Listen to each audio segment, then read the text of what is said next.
Καλώς ήρθατε σε ένα νέο επεισόδιο του Airsoft Reviews HD. Μετά από αρκετό χρόνο που έχουμε να ανεβάσουμε βιντεάκι, θα ανεβάσουμε το πρώτο βίντεο για την φθινοπορεινή σεζόν. Πολύ υποσχόμενοι ότι θα ανεβάσουμε και άλλα πολλά περισσότερα βίντεο και θα ξεκινήσουμε σήμερα όχι με κάτι Airsoft, αλλά με κάτι νέο που έχουμε πάρει στο κανάλι, το οποίο είμαστε πολύ περήφανοι και θέλουμε να το παρουσιάσουμε. Θα ξεκινήσουμε παρουσιάζοντας το νέο μηχάνημα το οποίο έχουμε αποκτήσει, προκειμένου να επεξεργαζόμαστε τα βίντεο, με σκοπό στο μέλλον να μπορούμε πλέον να μεταδίδουμε τα βιντεάκια μας σε ανάλυση 4K. Γι' αυτό το λόγο θα χρειαστούμε νέα υπολογιστική δύναμη, η οποία θα έρθει μέσα από αυτό το θηρίο που έχουμε φτιάξει, προκειμένου να μπορούμε να το επεξεργαστούμε σωστά και να το αποδώσουμε σωστά στην εικόνα. Για να μπορέσουμε να επεξεργαστούμε βίντεο 4K ή και βίντεο 1080p σε πολλά FPS, όπως πρόκειται να κάνουμε στο μέλλον, ειδικά με τις νέες κάμερες κράνους που θα έρθουν σε λίγο και θα σας τις παρουσιάσω, χρειαζόμαστε σίγουρα ένα πολύ δυνατό μηχάνημα. Γι' αυτό το λόγο επενδύσαμε σε ένα μηχάνημα το οποίο είναι εξειδικευμένο στην επεξεργασία βίντεο. Είναι παραπλήσια με τα μηχανήματα που είναι πολύ εξειδικευμένα στο να παίζεις παιχνίδι, γιατί ουσιαστικά και το παιχνίδι είναι μια συνεχής παραγωγή βίντεο. Οι λεγόμενοι υπολογιστές στη διεθνή ορολογία είναι οι rendering υπολογιστές, τα rendering PC. Πιστεύω ότι εσείς που ασχολείστε με τους υπολογιστές είστε πάρα πολύ γνώστες σε αυτό το κομμάτι, ίσως και περισσότερο από μένα.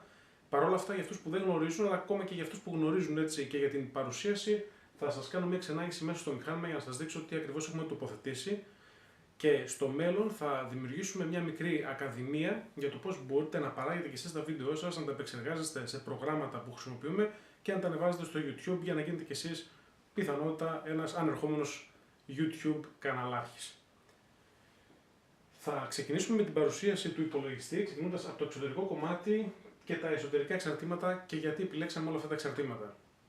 Να πούμε ότι η κατασκευή ενός του υπολογιστή δεν είναι εύκολο ζήτημα, προφανώς έχει μεγάλο κόστος και ειδικά στην σημερινή κοινωνία είναι δύσκολα τα πράγματα. Παρ' όλα αυτά, αν υπάρχει μεράκι και υπομονή, όλα μπορούν να γίνουν. Ξεκινάμε λοιπόν με την παρουσίαση αυτού του rendering PC, όπως λέγεται στη διεθνή ορολογία, και θα ξεκινήσουμε το εξωτερικό κομμάτι του υπολογιστή. Πρόκειται για ένα κουτί της Cooler Master, είναι ένα full tower, γι' αυτό είναι και πάρα πολύ μεγάλο το μέγεθος. Επιλέξαμε full tower προκειμένου να έχουμε αρκετό χώρο στο να μπορέσουμε να τοποθετήσουμε όλα τα εξαρτήματα που χρειαζόμαστε, αλλά και επίσης για να έχουμε και καλή ψήξη, να μπορούμε να έχουμε αρκετό όγκο εσωτερικά αέρα προκειμένου να ψύχεται γρήγορα. Το κουτί είναι εξαιρετικό. Στο ένα τμήμα εδώ πέρα έχουμε τους χώρους για τα drives και τους σκληρούς. Υπάρχει ένα διαχωριστικό περίπου στο 1/5 του ύψους του κουτιού προκειμένου να τοποθετηθούν τα τροφοδοτικά, αλλά επίσης και racks στο χαμηλότερο σημείο για να μπορέσουμε να τοποθετήσουμε έξτρα σκληρούς δίσκους. Αυτό είναι πολύ σημαντικό γιατί τα βίντεο πλέον υψηλής ανάλυσης πιάνουν πάρα πολύ μεγάλο χώρο και το μεγαλύτερο πρόβλημα αυτή τη στιγμή είναι η αποθήκευση. Όπως θα δούμε παρακάτω, αλλά και σε επόμενα επεισόδια που θα παρουσιάσω, η αποθήκευση αποτελεί το σημαντικότερο πρόβλημα αυτή τη στιγμή στην όλη διαδικασία της συλλογής και επεξεργασίας των βίντεο. Θα προχωρήσουμε στο εσωτερικό, ξεκινώντας από την μητρική κάρτα, η οποία είναι μια Asus Maximus 9 Code, είναι μια φοβερή μητρική, καθώς μπορεί να σηκώσει όλα αυτά τα οποία χρειάζεται ένα σύγχρονος υπολογιστής για να μπορέσει να κάνει την επεξεργασία των βίντεο, τα rendering δηλαδή, ή και για να παίξουμε ηλεκτρονικά παιχνίδια.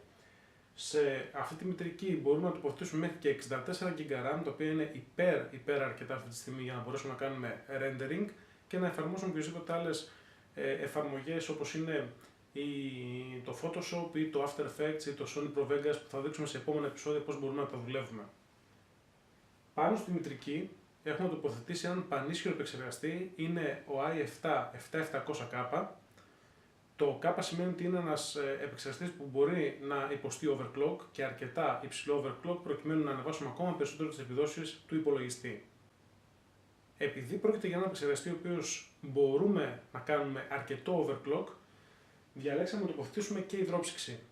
Η υδρόψυξη είναι η NGXT41, η Kraken. Όπως βλέπετε αποτελείται από τρία μέρη. Είναι το πρώτο μέρος που βρίσκεται το μικρό βιτίο πάνω στον επεξεργαστή όπου παίρνει την θερμότητα, οι δύο αγωγοί που μεταφέρουν το ψυκτικό υγρό και το ψυγείο των 140 χιλιοστών με έναν ανεμιστήρα όπου και γίνεται η ψήξη. η εκτόνωση της θερμότητας του επεξεργαστή. Η υδρόψυξη βοηθάει πάρα πολύ στην επεξεργασία των βίντεο, καθώς ο επεξεργαστής κατά τη διαδικασία του rendering ανεβάζει πάρα πολύ ψηλή θερμοκρασία, καθότι δουλεύει πάρα πολύ γρήγορα και όσο πιο γρήγορα δουλεύει, τόσο πιο πολύ ρεύμα περνάει μέσα από μια πολύ μικρή έκταση που είναι περίπου ίσα με λίγο κάτι παραπάνω από ένα σπιρτόκουτο. Ένα επίσης σημαντικό εξάρτημα στην επεξεργασία των βίντεο αλλά και των φωτογραφιών είναι η μνήμη RAM. Στο συγκεκριμένο υπολογιστή φοράμε μια δικάναλη μνήμη 32 GB, είναι της G-Skill, είναι τα μοντέλα Ripjaws, είναι αλουμινένια, έχουν ψύκτες πάνω για να αφαιρούν τη θερμότητα και αυτά, με επαυτικό τρόπο προφανώς, όχι όπως η υδρόψυξη. Συνεχίζουμε με τον σκληρό δίσκο, με τους σκληρούς δίσκους για την ακρίβεια. Ο βασικός σκληρός δίσκος είναι ένας SSD M2, είναι της νέας τεχνολογίας, οι οποίοι μπαίνουν πάνω στη μητρική, είναι 240 GB, για να εγκαταστήσουμε σε αυτό το σκληρό μόνο το λειτουργικό μας σύστημα και τις εφαρμογές στις οποίες θα δουλεύουμε. Είναι πάρα πολύ σημαντικό να έχουμε SSD δίσκο σε τέτοιους υπολογιστές, καθώς βελτιώνει πάρα πολύ την ταχύτητα σε όλες τις εργασίες μας. Παρ' όλα αυτά, επειδή ο χώρος του SSD είναι πάρα πολύ μικρός, έχουμε επιλέξει να τοποθετήσουμε και συμβατικούς δίσκους συνολικής χωρητικότητας 4 τέρα. 2 του 1 τέρα και ένας των 2 τέρα. Είναι ένας αρκετά μεγάλος χώρος προκειμένου να αποθηκεύσουμε τα αρχεία μας για να γίνει η επεξεργασία. Παρ' όλα αυτά, ακόμα και αυτός ο χώρος δεν επαρκεί. Γι' αυτό το λόγο έχουμε πάνω από 5 εξωτερικούς σκληρούς δίσκους με συνολική χωρητικότητα 12 τέρα. Ένα άλλο σημαντικό κομμάτι στην επεξεργασία των βίντεο αλλά και των παιχνιδιών είναι η κάρτα γραφικών. Η συγκεκριμένη κάρτα γραφικών είναι η GeForce 1050 Ti, είναι 4 GB. Είναι μια αρκετά ικανοποιητική κάρτα γραφικών για την δουλειά την οποία θέλουμε. Εάν είστε gamers, προφανώς θα πάτε σε κάτι παραπάνω, όπως είναι η 1060 Ti, 1070 ή 1080, όπου και το budget ξεφεύγει πάρα πολύ, που μπορεί να φτάσει μέχρι και τα 700 ευρώ για μια κάρτα γραφικών. Στην προκειμένη περίπτωση, επειδή δεν ασχολούμαι πάρα πολύ με παιχνίδια, έμεινα στην 1050 Ti, η οποία είναι μια καταπληκτική κάρτα για αυτά τα οποία θέλουμε να κάνουμε. Και η συγκεκριμένη κάρτα έχει τη δική της ψήξη, είναι παθητική με 2 ανεμιστήρες και ψύκτρες, αλλά επίσης, αν κάποιος θέλει, μπορεί να επενδύσει περισσότερο στο να κάνει ένα ολοκληρωμένο κύκλωμα υδρόψυξης για όλο τον υπολογιστή εσωτερικά.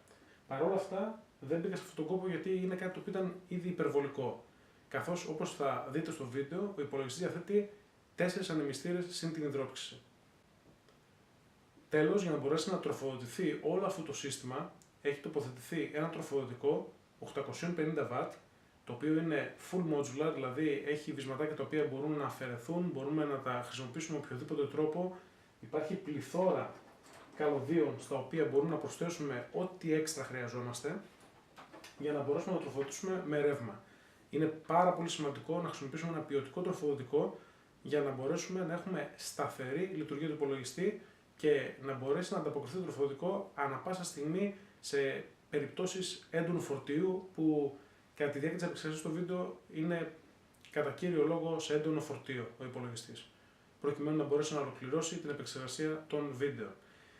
Σε σύγκριση με ένα παλιότερο υπολογιστή με οποίο είχε για να κάνει το rendering, ένα βίντεο της τάξης των 10 λεπτών με ανάλυση 1080p στα 60 fps που ανεβάζουμε τα βιντεάκια το τελευταίο τετράμινο περίπου, ήθελε περίπου 6 ώρες, που σημαίνει ότι έπρεπε να αφήνω όλο το βράδυ τον υπολογιστή να δουλεύει για να τελειώσω την επεξεργασία, και εφόσον δεν υπήρχε κάποια αποτυχία, δηλαδή δεν είχαμε αυτό το λεγόμενο crash ουσιαστικά, για να ξαναρχίσουμε από την αρχή, ενώ ο συγκεκριμένος υπολογιστής θέλει μόνο 5 λεπτά. Πέρα από την επένδυση που έγινε στην μονάδα προκειμένου να έχουμε πολύ πιο υψηλή υπολογιστική δύναμη, έχει γίνει μια επένδυση και σε νέα οθόνη. Είναι μια Dell 24 inch Ultra Sharp, είναι από τις πιο καλές οθόνες για επεξεργασία βίντεο και φωτογραφίας. Πληκτρολόγιο και ποντίκι της Cooler Master, το οποίο είναι εξαιρετικό, όχι κάτι φοβερό για gamers, αλλά για τη δουλειά που θέλουν είναι πάρα πολύ ωραίο, γιατί είναι και φωτιζόμενο, οπότε με καθόλου φως στο δωμάτιο μπορώ να δουλέψω το βράδυ. Αλλά επίσης έχω επενδύσει και σε ένα καλό UPS, το οποίο θα κρατάει σταθερή την παροχή του ρεύματος στον υπολογιστή, το οποίο είναι πολύ κρίσιμο κομμάτι, καθώς τα δίκτυά μας δεν είναι και τα καλύτερα. Αλλά επίσης έχει και μια αρκετά ισχυρή μπαταρία προκειμένου να συνεχίσει να λειτουργεί ο υπολογιστής για περίπου 20 λεπτά μέχρι να αποθηκεύσω όλα τα αρχεία μου και να κλείσω με ασφάλεια τον υπολογιστή. Αυτά λοιπόν, παιδιά, για το σημερινό επεισόδιο. Ήταν ένα σύντομο επεισόδιο παρουσίασης του νέου υπολογιστή που έχει την επεξεργασία των βίντεο. Σύντομα θα ανεβάσω πολλά βιντεάκια για το πώς μπορείτε να τραβάτε βίντεο μέσα στο παιχνίδι, να μπορείτε να το επεξεργάζεστε, αλλά και πώς μπορείτε να το ανεβάσετε στο YouTube και να δημιουργήσετε το δικό σας κανάλι, φυσικά με την υποστήριξή μας.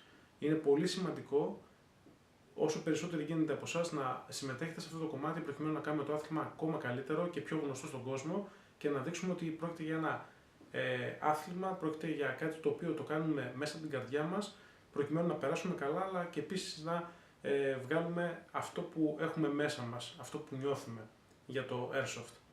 Θα τα πούμε λοιπόν σύντομα σε ένα επόμενο επεισόδιο. Μείνετε κοντά μας, κάντε εγγραφή στο κανάλι, πατήστε like στα βίντεο μας εφόσον σας αρέσουν και μοιραστείτε τα, καθώς θέλουμε όσους περισσότερους γίνεται από εσάς να μας γνωρίσουν, να τους γνωρίσουμε και να βρεθούμε αν γίνεται και στο ίδιο πεδίο για να ανταλλάξουμε εμπειρίες. Ευχαριστώ πολύ. Γεια σας.